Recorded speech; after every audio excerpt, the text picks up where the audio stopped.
you. How are you? I'm good. Good to see you. Yeah. Hey. Hey, I know you showed up late, but I wasn't late. You guys didn't start yet. I'm not late for the event. I was just after I had already said it something, but I just told him, I said, look, we'll take questions on topic here. Okay. Other stuff we'll do afterwards. Okay, cool. I even have the commissioner here for you. Perfect. Thank you. Just for you.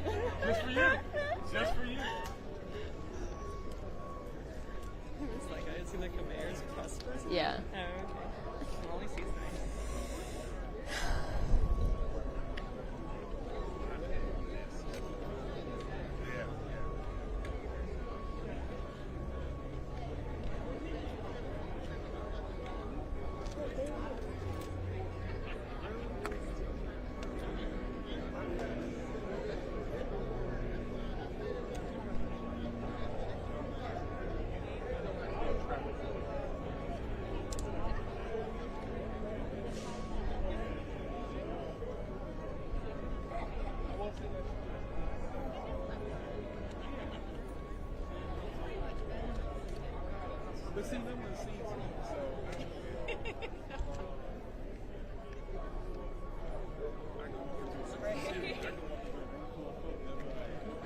Waving right past me. That's the aspect I love about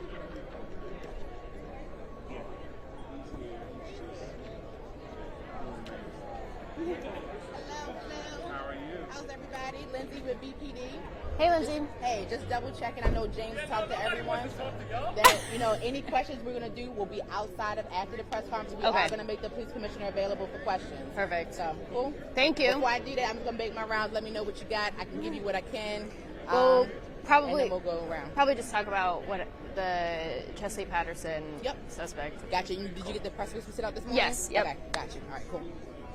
Yep. And in the press release, what we did, and you asked about where was he? That 1800 block of West North Avenue. That's where we picked him up. WATF picked him up. That's what I thought. Are there two other suspects still at large? One of the suspects we had confirmed was recently killed in a homicide. Yeah, Okay. we'll be confirming that information. Alrighty. All right. So there's 3 people in the Yeah. I know when they said that it was Chesley Patterson's killer, I was like, why do I know that name? And Yep. then it was like the Little Italy guy, and I was like, wait, what? I didn't know his suspect was arrested. Nutty.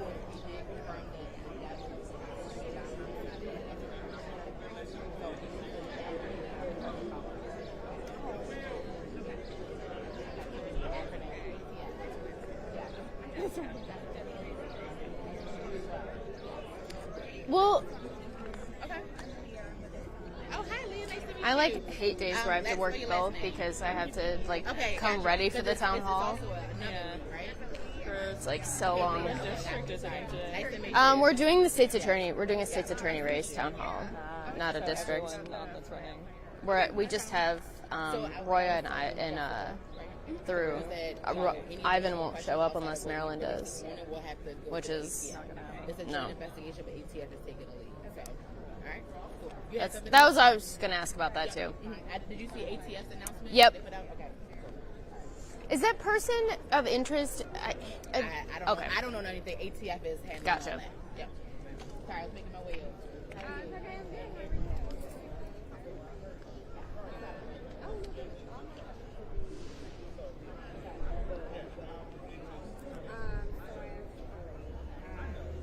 This.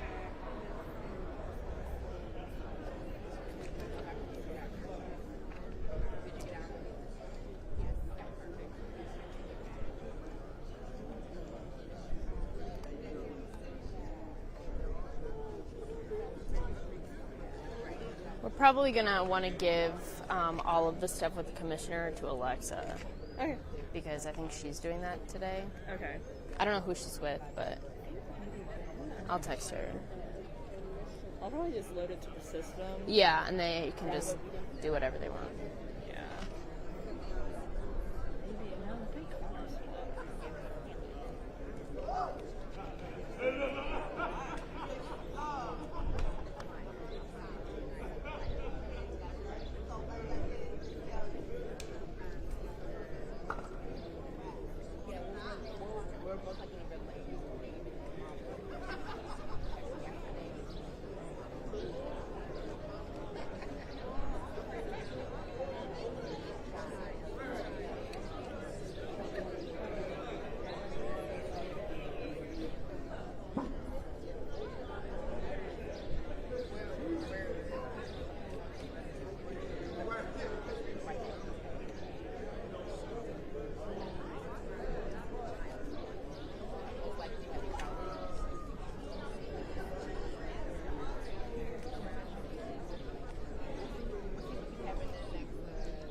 very hot. Very toasty. How is this woman not hot? How is this woman not hot? Who's that? Stephanie? Did she cut her hair?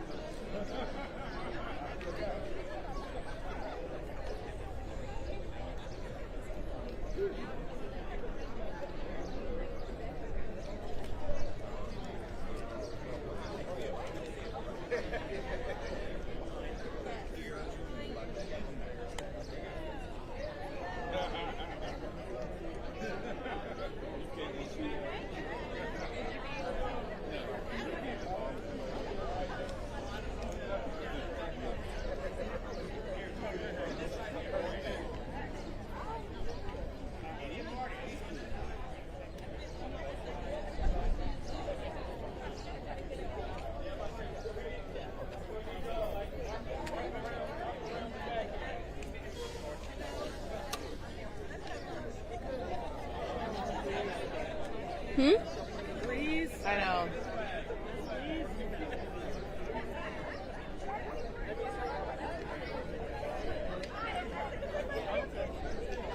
All witness me hurting cats here. You're doing great.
All right. Good afternoon, everyone. Thank you all for being here this afternoon for this very important announcement. We are here today in West Baltimore for something that I think we all can agree is very important. The group that stands with me today is representative of the Community Violence Intervention, or CVI, ecosystem that is underway here in Baltimore. I want to recognize and thank this group for the dedication that they have demonstrated co-producing public safety for the benefit of Baltimoreans across our great city. So I'm going to go through a list of people here, and it is a long, long list. So we have Councilman James Torrance, who is with us or will be with us very shortly. David Hetlinger, who represents Congressman Rupensberger. Deontay Edwards, representing Councilman Mark Conway. Our hospital partners, Daniel Blum, our president of Sinai Hospital and Grace Medical System, and senior vice president of LifeBridge Health. And we should clap for folks. I'm sorry about that. Sam Barris, director of external affairs for the University of Maryland Medical System. Sam. Deb Holbrook, with Mercy Medical Center's Victim Services for Human Trafficking. Will Toriente, Violence Prevention Program Manager at St. Agnes.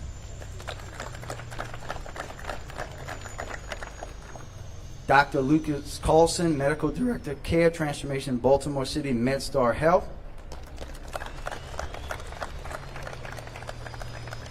Elizabeth Sabastillo, our Program Director, Care Transformation, Baltimore Region MedStar Health. Phyllis Gray, Assistant Vice President, Care Transformation, Baltimore Region MedStar Health. Ed Laverne, President and CEO of Ascension St. Agnes. Olivia Farrow, Director, Community Engagement and Advocacy at Ascension St. Agnes. If we were having this at City Hall, Olivia, I would say welcome back. Adam Rosenberg, Executive Director, Center for Hope and Vice President, LifeBridge Health.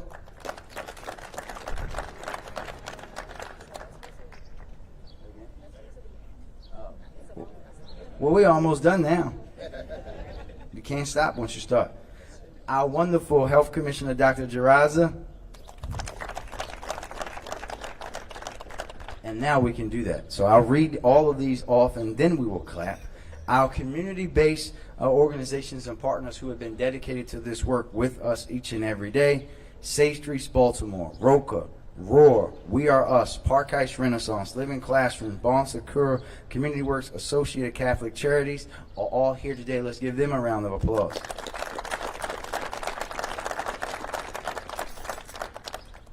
And our national CVI partners, first one who had, like me, had a birthday last week. Julie Rodriguez on behalf of the White House and Director Susan Rice. Let's give Julie a hand of applause. David Muhammad, Executive Director of the National Institute for Criminal Justice Reform.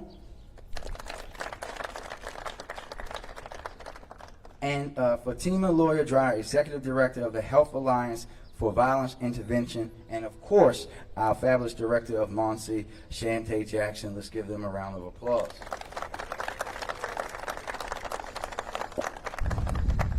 So, for over half a decade, we have lost more than 300 Baltimoreans a year to violence, much of it fueled by guns.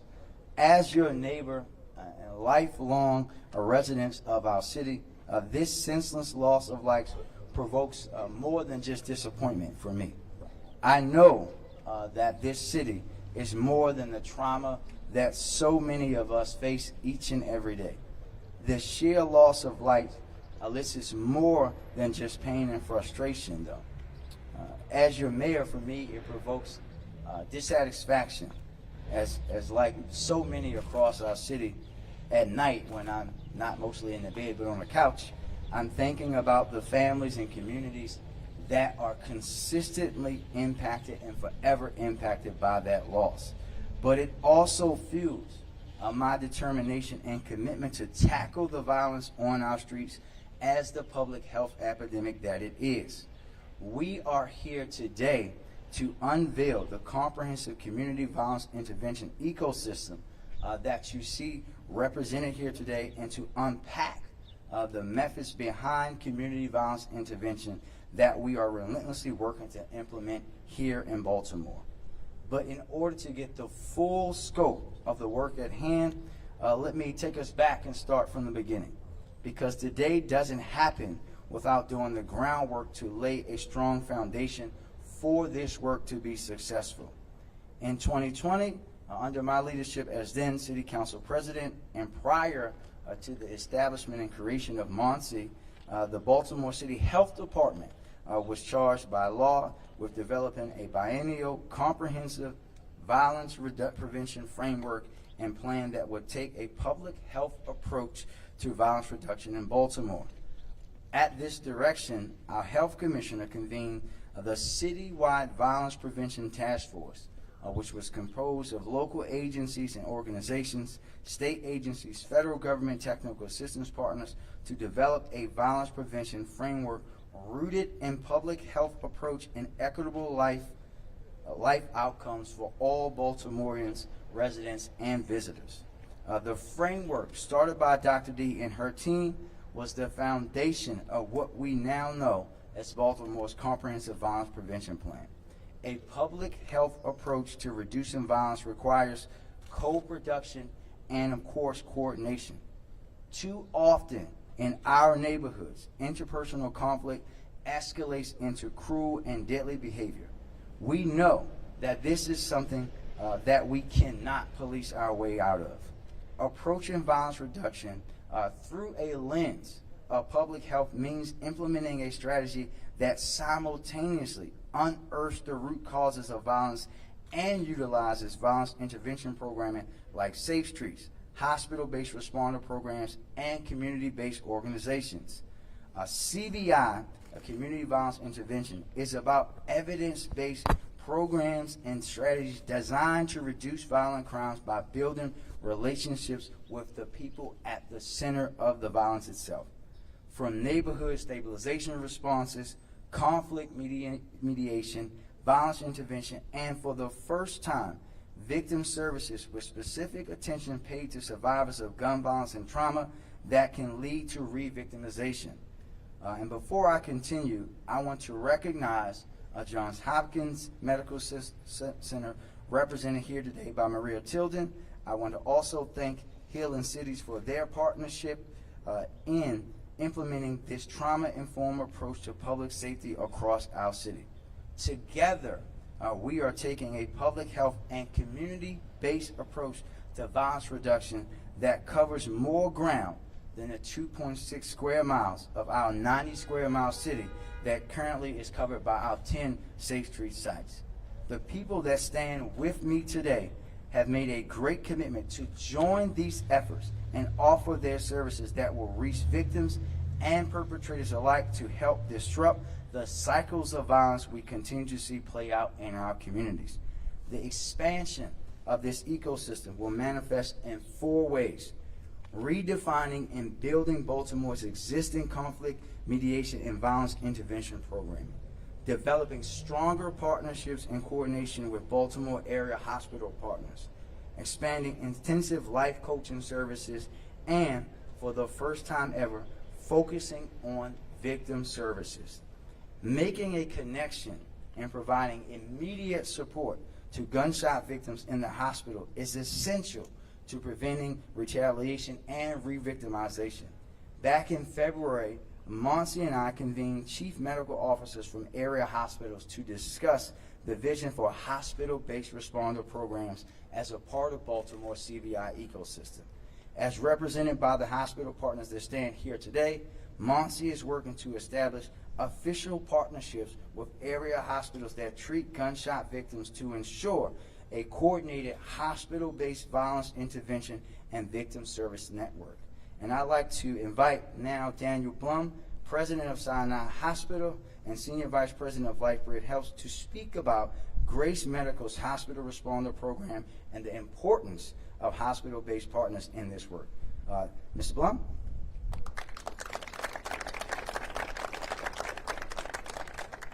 Thank you, Mr. Mayor. It's a privilege to host you today, and we're incredibly grateful for the support of everyone being here today. Elected and appointed officials, the people who are really doing the work, the tough work out on the streets, violence interrupters who you see in orange shirts behind me today, who are out there day and night pursuing the cause. And I'm very gratified to see my hospital partners here. We're all links in a continuous chain in the comprehensive plan that the mayor has put together. We fulfill our place as community health partners. I have some prepared remarks that I'll present to you today to try and explain our role in this comprehensive plan. On behalf of LifeBridge Health, Grace Medical Center, which stands behind you, and our Center for Hope, which is LifeBridge's comprehensive violence response and prevention program, we are honored to have all of you here on our campus as we come together to help survivors of violence and their communities heal and prevent future harm. We cannot understate the impact of violence, not just in its immediate aftermath, but also in its lasting impact on our neighborhoods and on our neighbors. The health of our communities is only as strong as the well-being of its citizens. We look forward to working together collaboratively to build an ecosystem that aims to interrupt the cycle of violence as we address the many complex factors that each conspire to produce and sustain a culture of violence. We see that episodes of violence become repeating cycles of violence, as the mayor alluded to, and we all, each and every one of us, must be aligned in bringing solutions because we all are connected, we all are at risk, we all will benefit, and we all are obligated as leaders and as fellow human beings. The issues at hand go way beyond what any one constituent can resolve on their own. Our actions must be thoughtful, they must be resilient, supportive, and coordinated. And Mr. Mayor, we appreciate your leadership on this topic. At LifeBridge Health, we care bravely, as the sign behind me says. You can see these words on our banners and all around our facility. For us, caring bravely means doing the right thing, even when it is hard and even when it is complex. We and all of our healthcare partners do not shrink away from challenges. Instead, we move toward them. We lean in against them. We welcome working with the city and many other constituents who must come together to lend a voice, support, and solutions, each in their own way. Our LifeBridge Health Center for Hope established our multidisciplinary violence response here across LifeBridge. It's our response and prevention program, and it has been in place here at Grace since late 2021. The initiative here at Grace has already supported more than 60 victims of gunshot wounds and other forms of violence who came to us after an assault seeking assistance. By connecting with people when they are receiving medical care, we have a window of opportunity to introduce programs and resources to help break away from the cycle of violence. The Grace team here works in close coordination with our on-site emergency department, our trauma team, our Sinai Hospital Violence Responder Program, our 2 safe street sites, and other initiatives such as our West Baltimore Renaissance Foundation, and even our medical office practices, so we can engage in people at all points in time. Collectively, we respond to adults and children who have been impacted by homicide and other forms of violence. Because these programs are part of our health system, we take a comprehensive approach to treat all aspects of the effects of violence, not only the physical toll, but also the mental, psychological, and emotional aspects as well. The traditional role of a hospital is what I call patch and release. We treat injured people and then discharge them. But we must move beyond the role of consequence management and engage in ways that preempt violence. We know a patient often needs more than a splint or a suture. They may need a counselor, a referral for help, secure housing, education, food, or even a job. All of these are support mechanisms that reduce the likelihood of becoming a future victim or a future perpetrator of violence. This is the aim of community violence intervention. This integrated approach to violence, incorporated broadly across our LifeBridge health system, and by virtue of the attendance of all of the other health systems here today, this brings to this critical work stream the strengths and benefits of large and sophisticated health, research, and education systems, and we are all united in this cause. We're able to assist in areas of job training and even employing people. It produces health benefits, and we have a variety of other infrastructure elements to support this. Strategic planning, information technology, coordination, connection to a variety of experts and specialists. This work is not easy, but it is so important, and for us, it is so fulfilling. We look forward to working with the city, our fellow health systems, and our colleagues to interrupt the culture of violence and build a brighter future for our neighbors and our communities. Again, I thank you enormously for being here today. Thank you.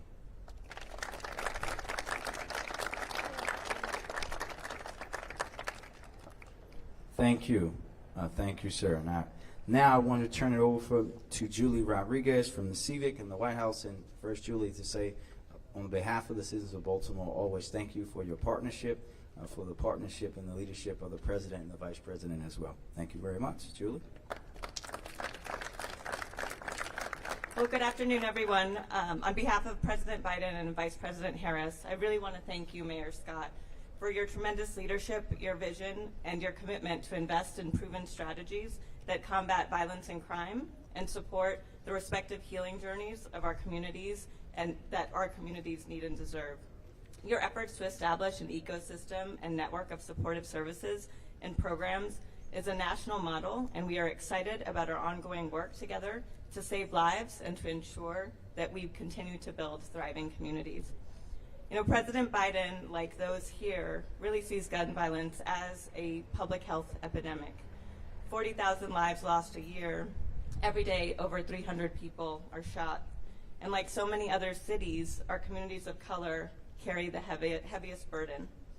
Despite the challenges, there are those like President Biden and like Mayor Scott is rolling out today that continue to ensure we are taking action to both support law enforcement efforts and to build complementary strategies to policing that are transforming individuals, neighborhoods, and entire communities. Thanks to many of our partners here today and hundreds of leaders doing this work across the country as frontline workers in their areas, the Biden-Harris administration has begun to provide unprecedented federal funding to support and build the capacity of local community violence intervention efforts like we're seeing today. We're excited to have our partners here as well that work with the Community Violence Intervention Collaborative that the White House is leading from the National Institute for Criminal Justice Reform and the Hobby. Now, first, the Biden-Harris administration made $350 billion in state and local funding from the American Rescue Plan available to cities, counties, and states to deal with the pandemic and to invest in proven strategies that are improving their communities. Cities across this country, including Baltimore, Seattle, Washington, D.C., Miami, Florida, are using critical ARP dollars to invest in this work and have responded to this call for action. We've established a 16-jurisdiction White House Community Violence Intervention Collaborative to be able to take these models that you're seeing here in Baltimore to scale and ensure that we're helping to build the same kinds of ecosystems in other communities and across the country. In addition to the American Rescue Plan funding, the President just included additional funding in the budget that Congress just passed, $50 million through the Department of Justice that will continue to invest in these programs. Because what the mayor has laid out today is part of a national movement. Cities across America are working together, learning from each other, and using vital federal funding to support strategies that work. This is what healing the soul of our nation looks like in action, and we are proud to be a partner with Mayor Scott and cities across the country. Thank you, Mayor.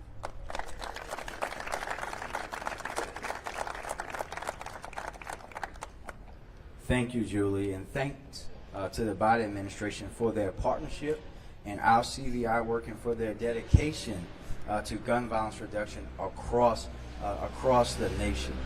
CVI is an approach, hold on one second. CVI is an approach that has had a drastic impact on cities across the country who face adverse levels of gun violence. And as Baltimore works to expand this ecosystem, we are grateful to have the coveted guidance and support from our national technical advisors who help cities across the country. So I'd like to now invite up Fatima Dreyer, Executive Director of the Health Alliance for Violence Intervention, to speak to the cruciality of hospital-based violence intervention. Ma'am?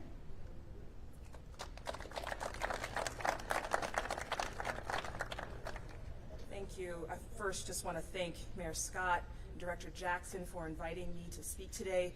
It is such an honor to share the stage with them and Director Rodriguez, my fellow colleagues who are addressing violence at the local and national level, our elected and appointed officials, and our heroes, our violence intervention workers.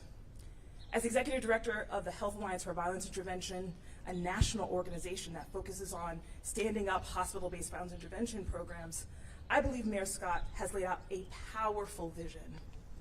As a Black woman whose father was caught in the cycle of violence since my youth, I can say that developing a comprehensive community violence intervention ecosystem to address this crisis is urgent.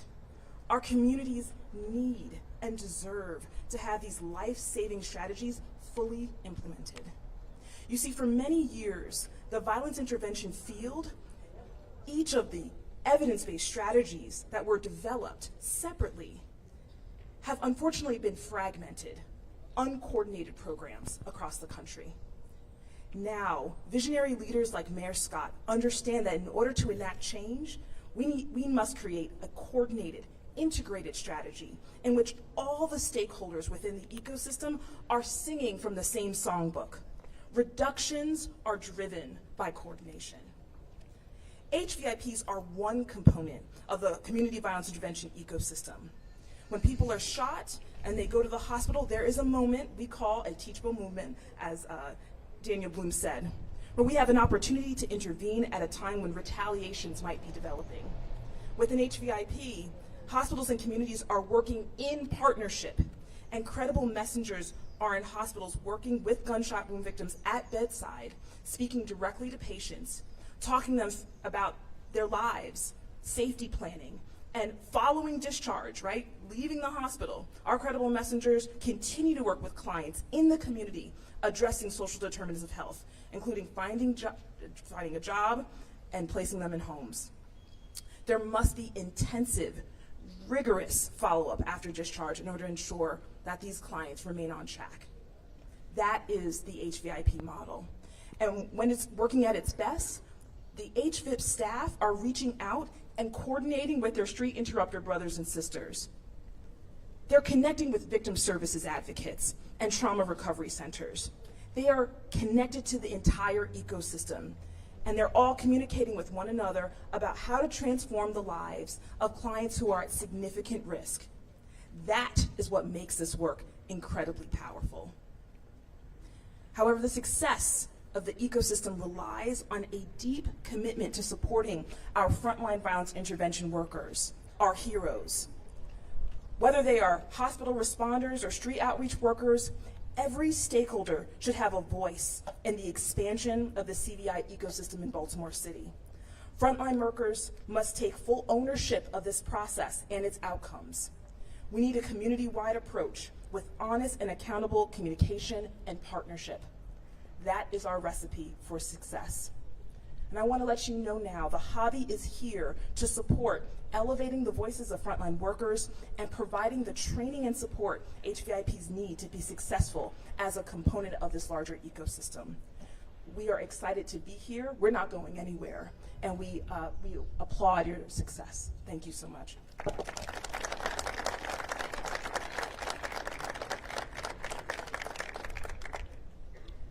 Thank you so much. And I am now excited to turn it over to Monster Director Jackson to discuss the findings of our evaluation and speak about how Monster is coordinating all of our CVI efforts. Director?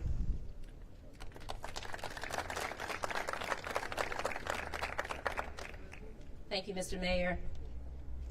Good afternoon, folks. Good afternoon, folks. Good afternoon. All right, now. For folks who don't know me, my name is Shantae Jackson. I am the Director of the Mayor's Office of Neighborhood Safety and Engagement.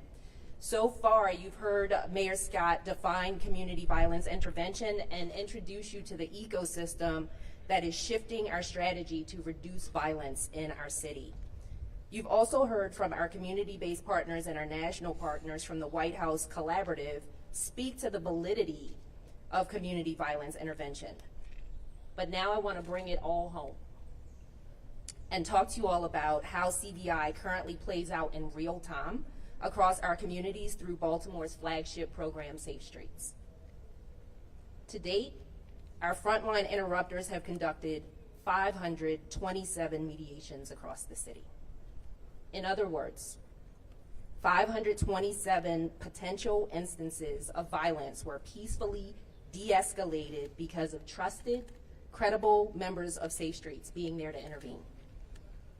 And while that demonstrates the amazing work that happens every single day by our Safe Streets team members, I want to reiterate a point that the mayor mentioned in his earlier remarks. Across our 10 Safe Streets sites, we cover only 2.6 square miles of a 90 square mile city. Let that sink in for a minute. 527 mediations have occurred already this year in 2.6 square miles of our city. It makes it clear that the infrastructure that currently exists can't withstand the sheer amount of support that our city needs to curb the unprecedented amount of violence that we've seen take place for the last decade. It reinforces the need for hybridization, the need to no longer have a program, the need to have an interconnected and integrated system. For folks who don't know, Safe Streets Baltimore is an evidence-based program to reduce gun violence. The program's modeled after the Chicago-based Cure Violence program, which employs a public health approach, including outreach professionals to mediate brewing conflicts that could result in gun violence.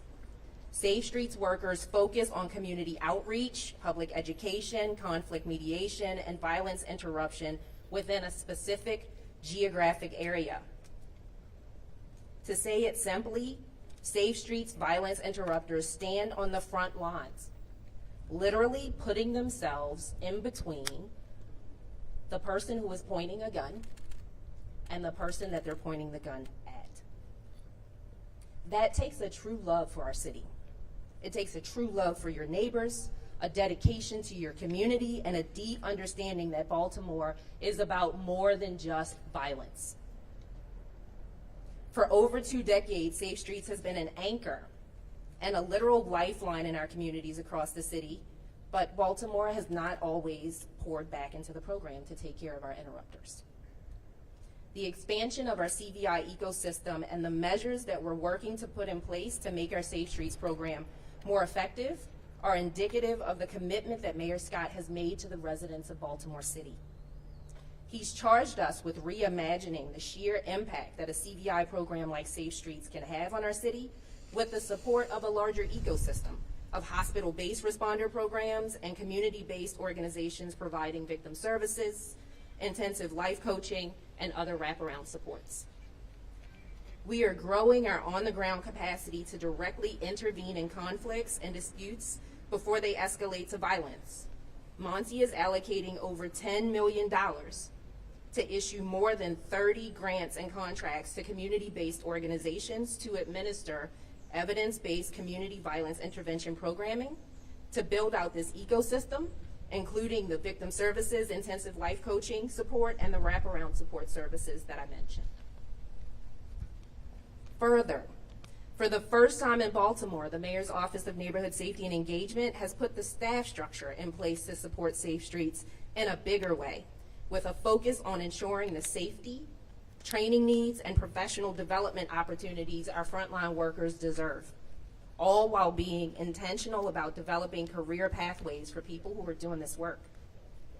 This is also about strengthening our ability to provide oversight, accountability, and support. In 2021, Mayor Scott charged me with conducting an internal evaluation of the program focused on operational and cultural norms across the sites.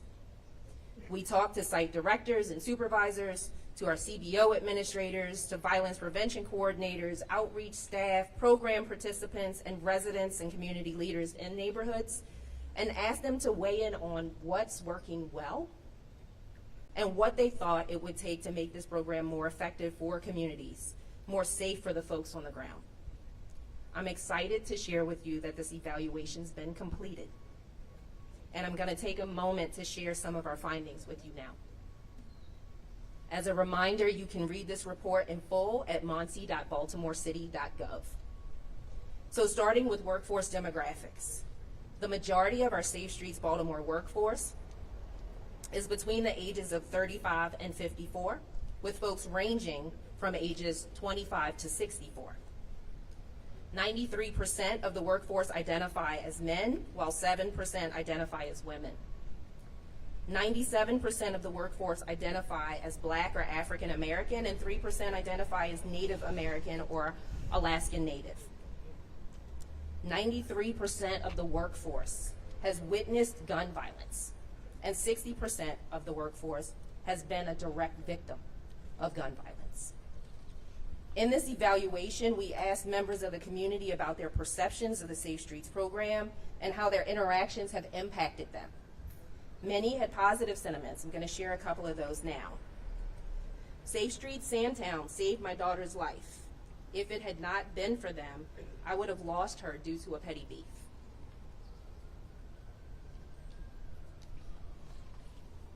I don't respond to situations like I used to. Safe Streets makes me think twice before I react to a situation. Monty's evaluation also found that there are some sites where relationships with the surrounding community must be strengthened. This might look like stronger partnerships with community-based organizations in a site's catchment area, as well as the community as a whole, with an emphasis on ensuring every Safe Street site has strong buy-in, a deep understanding of their work and integrity in and around their communities.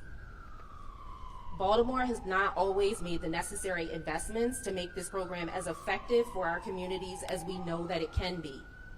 And for the first time, this administration is prioritizing this program because we recognize the major role that Safe Streets plays in the greater CVI ecosystem.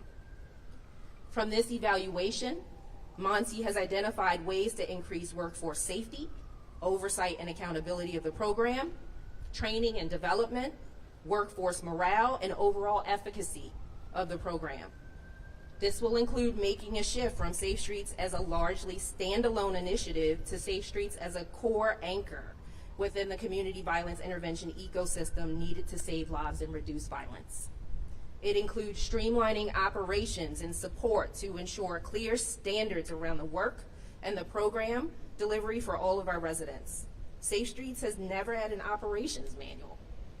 That will change.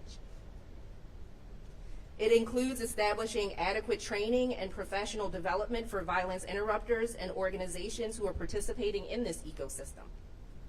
It includes a complete focus on workforce safety. We know that since 2020, 3 Safe Streets staff members have been killed. At least 2 of these deaths might have been prevented if the workforce had access to safety equipment, such as bulletproof vests. Monty will update standard operating procedures to account for the provision of safety equipment and protocol in alignment with state requirements. Additionally, the Scott administration is exploring line of duty benefits for CVI workers who get injured or lose their jobs or lose their lives on the job.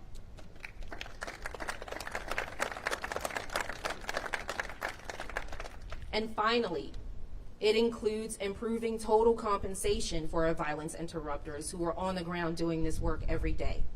Things like cost of living increases, which our Safe Streets workforce have never had before. These are just some of the ways that this administration is going to better support the work moving forward because it's critical to our violence reduction efforts and to the future of our city. Along with this extensive report, we've put together an interactive map of Baltimore's community violence intervention ecosystem so that folks can see all of the components of the ecosystem and how they're working together. This map will grow and change over time. I encourage all Baltimoreans to head to the Monty website, monty.baltimorecity.gov, and read the report in full, and to visit Open Baltimore to view and interact with the map. So folks, the mayor's commitment to reduce violence is coming to fruition before our eyes. As we invest, coordinate, and shift our strategy from past efforts that involved incomplete, disparate, and one-off efforts and initiatives. But again, we must work together.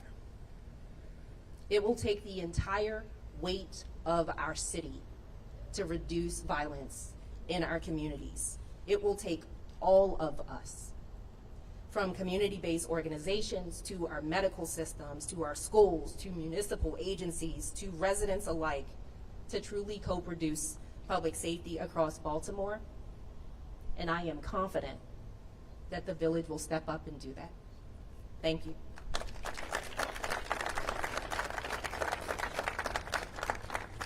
Thank you, Madam Director, for those powerful words and for laying out our commitment to growing this ecosystem and supporting those who are in the work, and for showing, for those who may need to know, that Baltimore is so much more than just a Baltimore in crisis headline, a media headline. We are a resilient people and a resilient city who for generations have overcome every obstacle thrown our way, and we will continue to do that.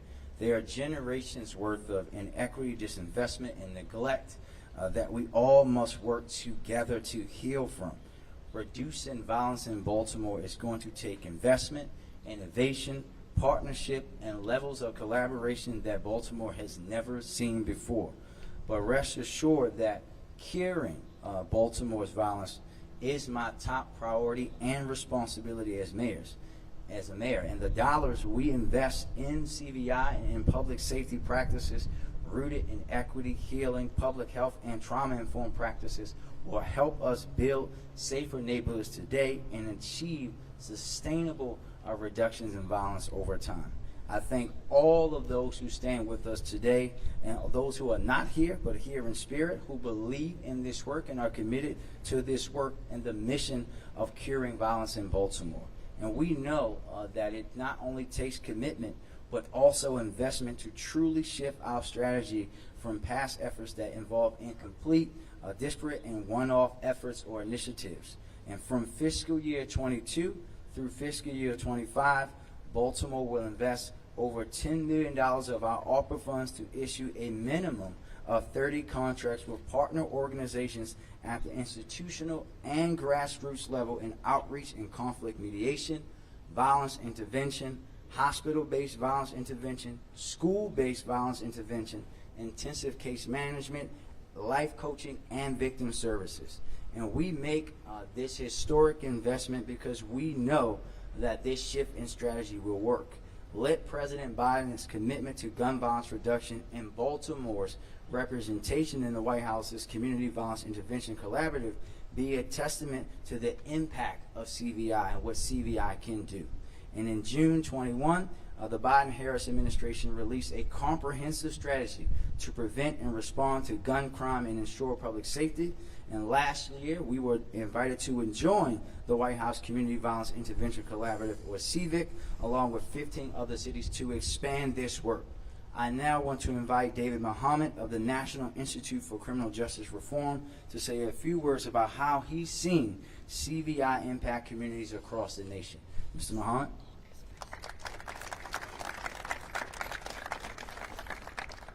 Thank you, Mayor Scott and Director Jackson and the entire Baltimore administration. I also want to thank Director Julie Rodriguez from the White House, of the National Institute for Criminal Justice Reform. We are technical assistance providers for the White House Community Violence Intervention Collaborative here in Baltimore, as well as the Baltimore Group Violence Reduction Strategy.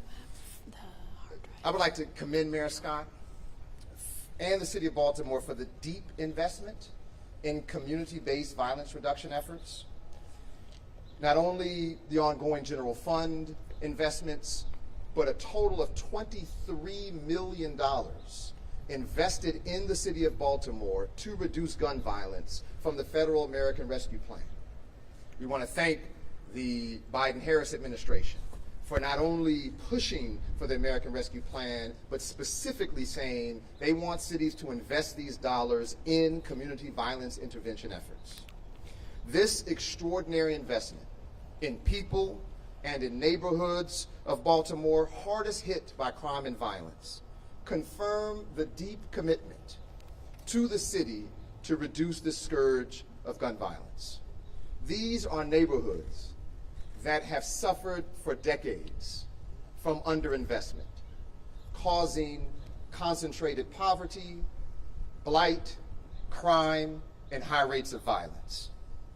These investments will help neighborhoods, families, youth, and young adults come out of the despair of crime and violence and into hope and success. The city is funding proven methods: street outreach, violence interruption, hospital-based violence intervention programs, intensive life coaching. All of these resources focused on the individuals who are at the very highest risk of being involved in gun violence, moving them out of their level of risk, stopping the retaliatory cycle of gun violence, and helping people reach hope and success. The Mayor Scott administration is also funding the much-needed wraparound services, education services, employment, housing, drug treatment, and mental health services, deepening and widening the ecosystem of community violence intervention. These vital interventions, focused on the right people, with the right level of intensity, close coordination, and well managed, will reduce gun violence in the city of Baltimore. We look forward to working with Mayor Scott, the Mayor's Office of Neighborhood Safety and Engagement, the incredible community-based organizations that you see standing behind us, who do work every day in this great city, the neighborhood leaders, the hospitals, who are working, and as the director of Monzi said, when you have this level of new coordination, new investment, increased training, protocols, standards, some of this which is boring details, but will be responsible for reducing violence and saving lives in the city of Baltimore. So we stand ready and prepared to continue to support the city, these incredible organizations that we partner with, the extraordinary folks who are putting their lives on the line to save lives in the city of Baltimore. Thank you, Mayor Scott. Thank you, City of Baltimore. We look forward to making this a better and safer place to live. Thank you.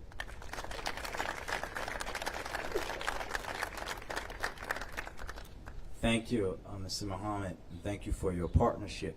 In closing, what we know is that violence in Baltimore is a complex public health issue that has existed in our city for a long time. And what you heard today is that we now are building the needed complex ecosystem across with our community partners and our every single agency, anyone we can find, hospital partners across Baltimore, to collectively work to curing ourselves of this disease. And with that, we will take questions. Oh, Brittany, you gotta go to the mic. Hold on. You're all right. My first question, Mayor, is the funding for this. How much is all of this going to cost, and who's paying for it? Yep, I'll let Director Jackson go through all the numbers with you. I don't need all of them. I just need the budget. Thanks for your question. So as we mentioned before, about a total of $23 million has been allocated from ARPA funds for gun violence prevention across the board. 10 million of that is for the community violence intervention ecosystem. The other funds are allocated directly to the group violence reduction strategy, those being the mayor's dual approaches. Okay, and another question would be, we've talked about stopping crime and all of the things that we need to do to stop the violence, but part of this is that this is trauma for the children of Baltimore. So how will this comprehensive approach address them and help them? Because the continued trauma they experience makes them become part of the problem later on. Yeah, and I'll start, Alicia, and thank you for such a great question, and then let the director come in. When you're talking about victim services, when you talk about helping families through hospital-based response, you're talking about wrapping your arms around all of them, right? And we're talking about things that didn't exist the first time that I saw someone get shot as a young man in Park Heights, where they just expected me to go to school the next day like nothing happened. And when you start to deal with healing those young people, helping them understand their feelings, allowing them to say how that has impacted them, you can ward off them becoming a part of this in the future. And I'll let Director Jackson go into how we'll be doing that work, working intensely with victims and families and everyone through a wraparound way. Thank you, sir. Thank you for your question. It's a multifaceted answer because we have to simultaneously be looking at intervention in the moment and prevention in the long term. And so additional dollars have been allocated for social emotional development for our young people, for responding to trauma with them in the moment and even before it happens, so that they're able to navigate conflict transformation in healthy ways. Where we see victimization of young people, whether directly or indirectly because of witnessing it, is why we've got these partners standing behind us. It's why Victim Services is a part of this ecosystem. We talked about the Center for Hope. We know that we've got ROAR as a partner that's supporting whole families in addition to the Center for Hope to make sure that we can end the cycle of victimization and traumatization. Adam, do you have anything to add to that? Come on, Ed. Thank you, Lisa. I think to echo that answer is that Baltimore Child Abuse Center, the city's child advocacy center, is a part of Center for Hope, and we're able to then directly plug not only our efforts when it comes to child abuse, but the work we've been doing for the last 5 years as children who've been witness to violence. And that is now connected not only with our Safe Streets programs and our hospital violence programs at LifeBridge Health, but we have the ability to integrate that as well with the city's various Safe Streets sites and the ecosystem that the mayor is creating here. We definitely see that at a root of this is children who've been witness to violence, who've been impacted by violence, who have adverse childhood experiences. And part of what the work that we're doing, and in collaboration with Commissioner Jarasa and the Health Department as well, is the Child Fatality Review Team. Those reports impact this work as well. So we're able to, on a regular basis, look at which kids have witnessed homicide, which kids have lost loved ones, and being able to provide those services there. To date this year, we're already working with 6 children who've been witness to violence, making sure that they don't become victim of violence or become perpetrators of violence themselves. And it's a great question, because it really is the root of a lot of the work we're doing. So we're grateful to be able to have that opportunity. Thank you. Just one more thing here, Brittany, if I could. Lisa, this is a reinforcement associated with the commitment that the mayor has made. We know that child fatality review didn't happen for 5 years.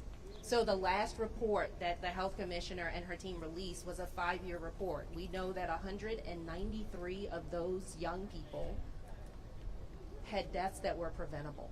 And so when we talk about the work of building a community violence intervention ecosystem, it is because we're doing the work associated with understanding the root causes that lead to child fatality and the cycles of violence that we've got to end. Yeah, so in the report, which I read in its entirety, it highlights that, laughs, I know, it highlights the White House administration's support of CBI. We just heard from Director Julie Rodriguez, who expanded on that. But what can you tell the citizens about why this work, this multifaceted work, is not just important now, but for the future when it comes to preventing and limiting the violence? Yeah, I think it's you know, if my grandmama were here, she would say, Brittany, when you know better, you do better, right? And I think we've heard, and folks behind us here know that we've tried many things in the city over many different periods of time, and they were never interconnected. They never thought about the immediate and the long term at the same time. And this is what we're building here, right? We're talking about preventing violence, the everyday violence, by focusing in on those most likely to be the victim and shooter through group violence reduction strategy, but also working with victims, right? And how we know retaliatory violence happens in Baltimore, how we know children who see violence and family members are victims of violence are more likely to be victims or perpetrators of violence themselves. This is a dual approach, and this is why we're doing it, because we know what we have done for the entirety of my time breathing oxygen on this planet hasn't worked. And we know that these folks behind us, the work that they do, the data shows that it works. So we have to build upon that work, expand that work, strengthen it, but most importantly, connect it all together, because we are a very interconnected city. We are a big city and a small city at the same time. And we know that one act of violence on the west side of Baltimore can spew off so many much more on another side of town.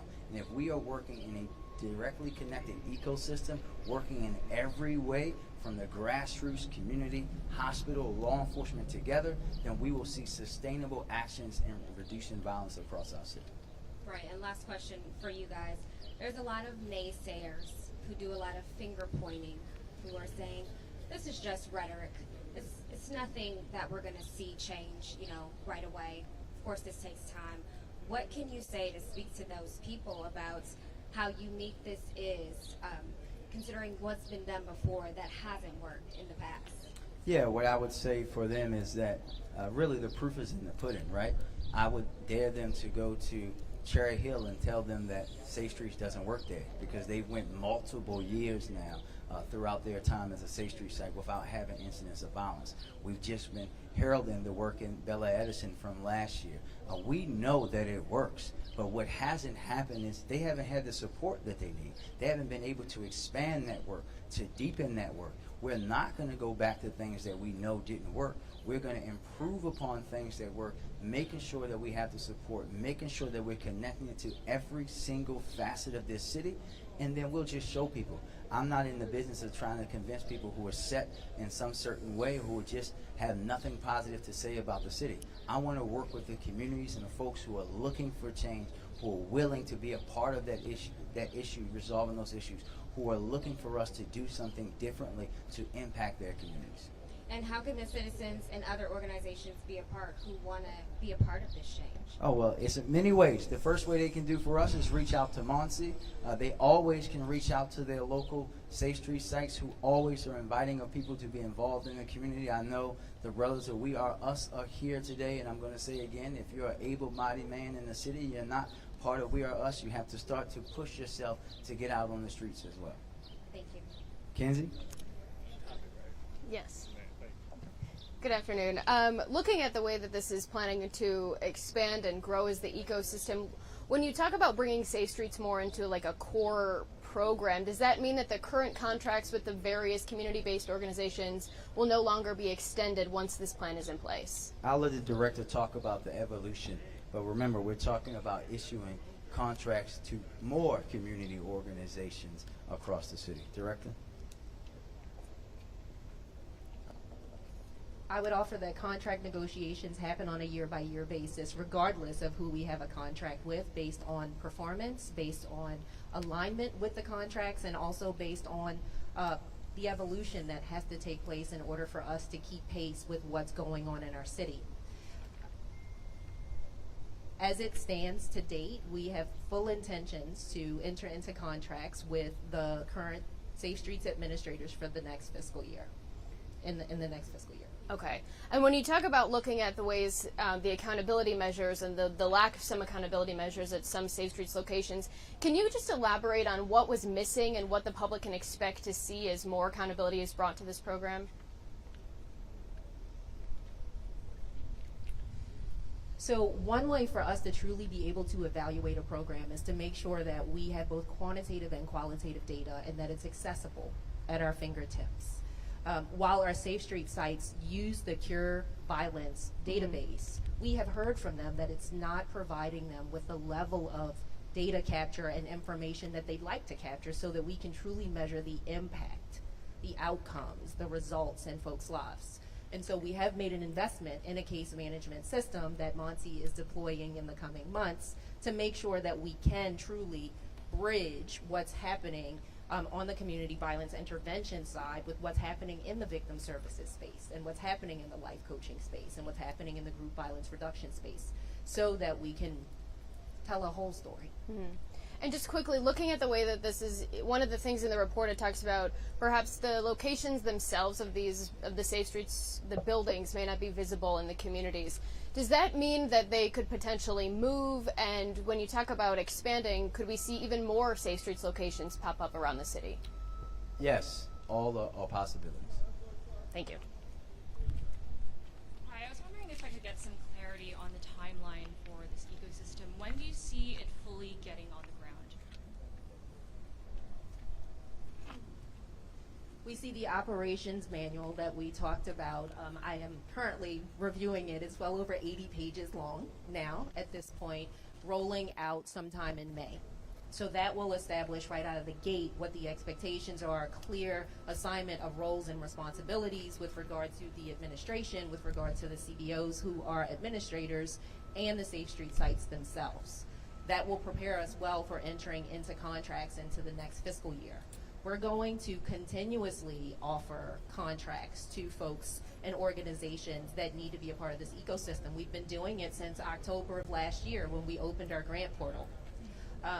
We'll be making some award announcements in the coming weeks, as well as we've been doing about every single month as it relates to the CBI work. And so we'll see this ecosystem grow over time to cover more than just the 2.6 square miles of the city that it covers right now. And we'll be using that landscape, that map that we told you that we've got in the open data to determine where those expansion spaces need to happen. I was also wondering if you could elaborate on how you're going to ensure the ecosystem's longevity over the years to come, regardless of who's in the White House, who is leading the city in the coming years. Well, this is about making sure that you are prioritizing in city budgets things that work, right? This is one of the reasons why we went back to outcome-based budgeting. We're not just going to do the same things year over year and just say, well, we did it last year, we have to do it this year. We're going to invest in things that we know work.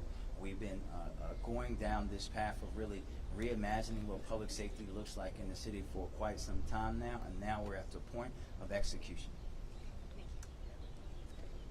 Ma'am? Hey, could you guys talk more about the, could you talk a little more about the mental health resources that will be made available to Safe Streets workers given their trauma?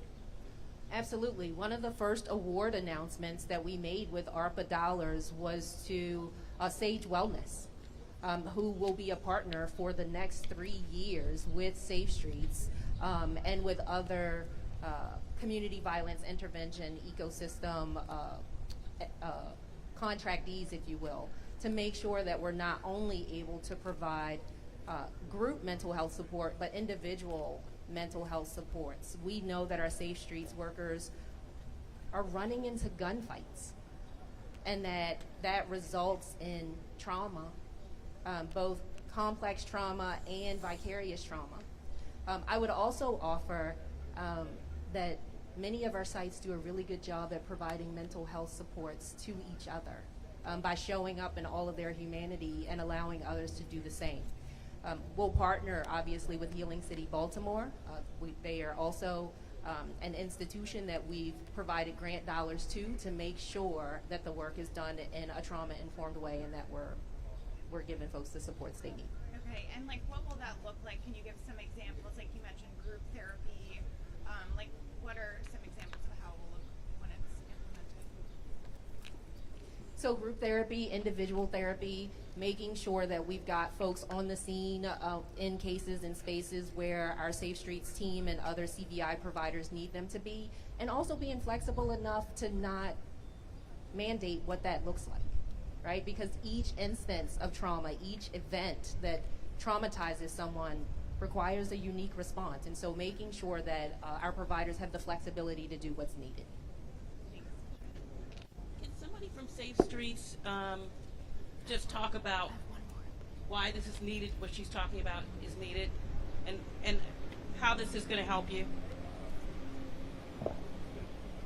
I mean, one of the interventionists. We can do it later if you want to. Come on, he's coming. He's coming. Lisa, can you repeat the question? Sir, I'd like to know how what they're talking about is going to help you and why you need it. Why is it going to help me as an individual? No, all of you. And, okay, and so why do you're you talking need about the it? program?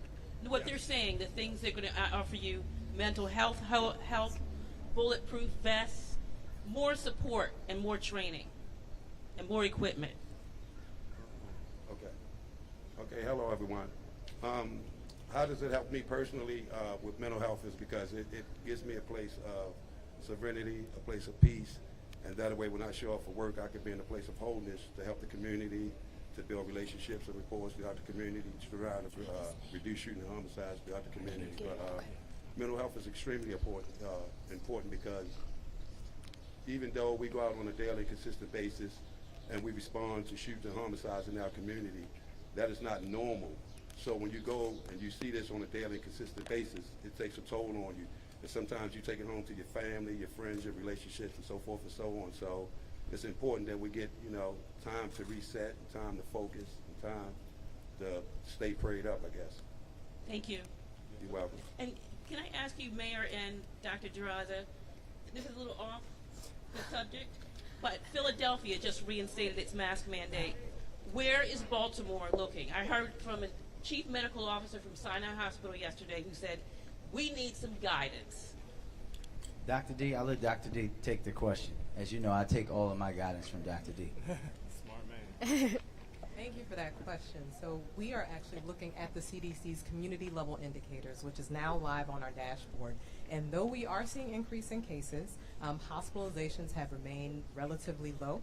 We are also seeing that we are indicated as low per the CDC community level indicators. So entities at any point can reinstate their own orders. But at this time, as a city, we're considered low by the CDC community level indicators, and that's what we're now looking at. Those were updated in March. That's what we're looking at when we're thinking about broader city decisions. Thank you. All right, last question. I have one more, and it is on topic. Yep. That's why we love you. That was good, Mackenzie. Thank you. Thank you. Going through the report again, just looking at the level of effectiveness of some of the Safe Streets locations based on where they're located. I understand that some are working, some necessarily are not working.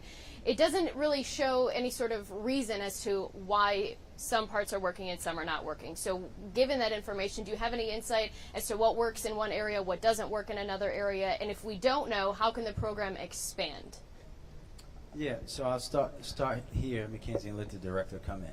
One, I think that anyone that knows anything about Baltimore neighborhoods know that there are no two created equal, right? Very true. So what works in Safe Streets, Cherry Hill is not going to work in Park Heights. And what has been lacking really is effective leadership and support of the program to make sure that they're having the impact there. And what you're seeing, and you heard from the director today, is talking about really putting those things in place, that structure in place that will allow the folks to be successful on the ground, to give them the support, to give the information, to have the data, to build up the workforce in the appropriate way. And that's how we can make sure that we're having a deeper impact through this program. But if you're not being supported from the top down, it's very hard for you to have the success that you could have. And she has nothing else. Thank you. Anybody else? Thank you, everybody.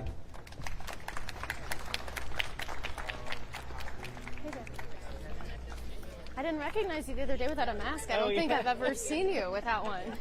It's like, oh my gosh, this is what people look like. Yeah, I know. It's like, oh, I don't know.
Chesley?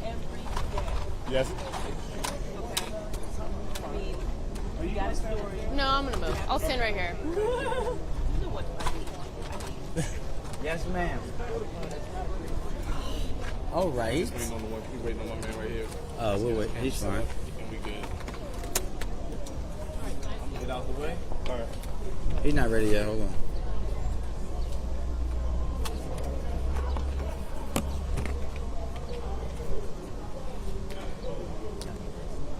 Okay, folks, thank you. You good? Everybody good? All right. Can everybody hear us now? Yep. All right. Cool. Let's go. So the South Circuit Street fire. ATF put out a press release saying the person of interest has been identified and they're not seeking the public's help anymore. Has that person of interest been cleared? What's the status? I'll let the police commissioner update you on that, but I'll just say that now with more information coming from our federal partners, this is really the beginning of the process to allow the families and the community to start to heal, and we're going to continue to work with them as we see this to the end. Mr. Commissioner? Yeah. Thank you, Mayor. We've always been in contact with ATF, but as you know, ATF is the lead in this investigation, and while they have a person of interest, I can't speak to them.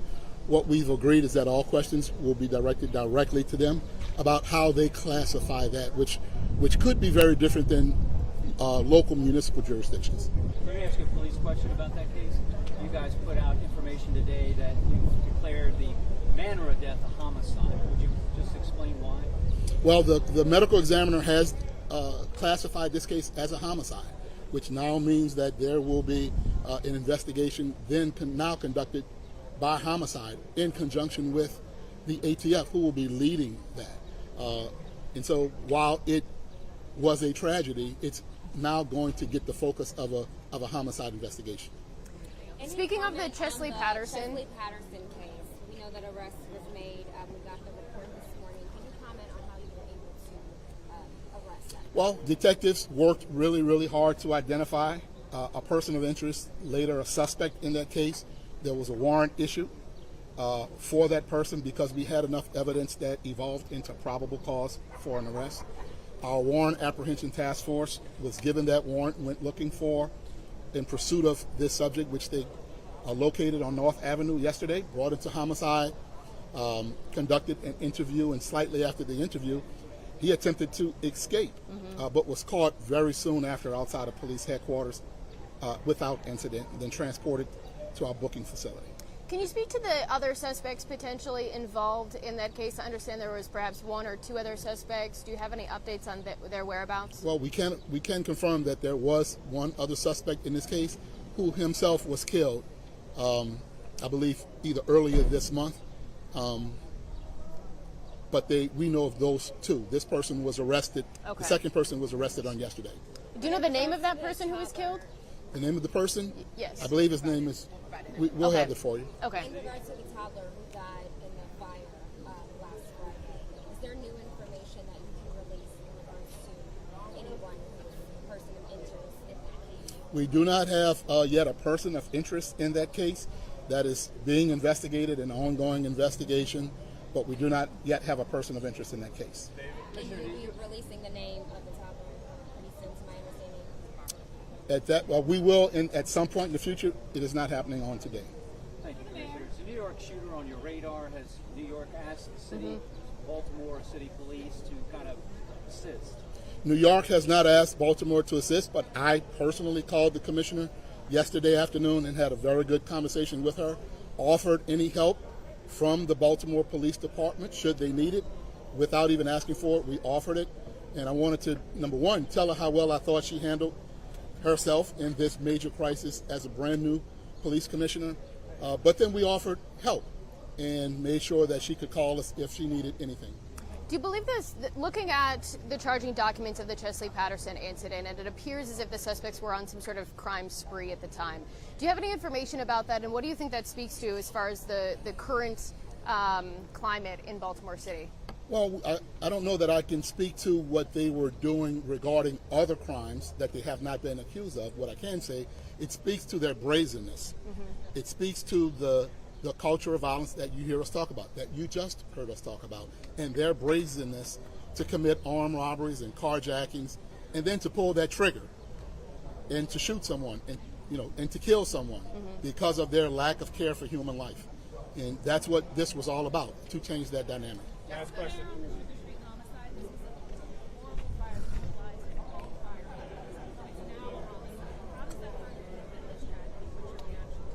Well, I think it just, for those families, right? And I had the opportunity, along with the commissioner and the fire chief, to be with family members at opening day, and even also with firefighter McMaster, who was there, who survived the fire. It just really, it's like a scab wound that when it starts to heal, you peel it back off. But now that we've had this designation and working with our federal partners to go out and find the person who did this, this is how we're going to help the family, the community, the fire department heal. And we know that our homicide detectives are going to work in great state, as they have continued to do each and every day. We've been talking about today cases that they've been doing great detective work, great police work, and solving, bringing some sense of peace to families and closure, and we'll know they'll do the same on this one. Quickly, the other person who was killed, one of the suspects in the Chesley Patterson, was that related to this investigation at all? Do you have any reason to believe that person was targeted for their involvement in Chesley's death? I'm not able to speak to the motive for that murder. What we can say is that that person who was killed was a co-conspirator in the Chelsea Patterson case, and both of them were committing that crime which led to his death. All right, thank you. Thank you all. Anything else y'all can send it to me? I don't have your number.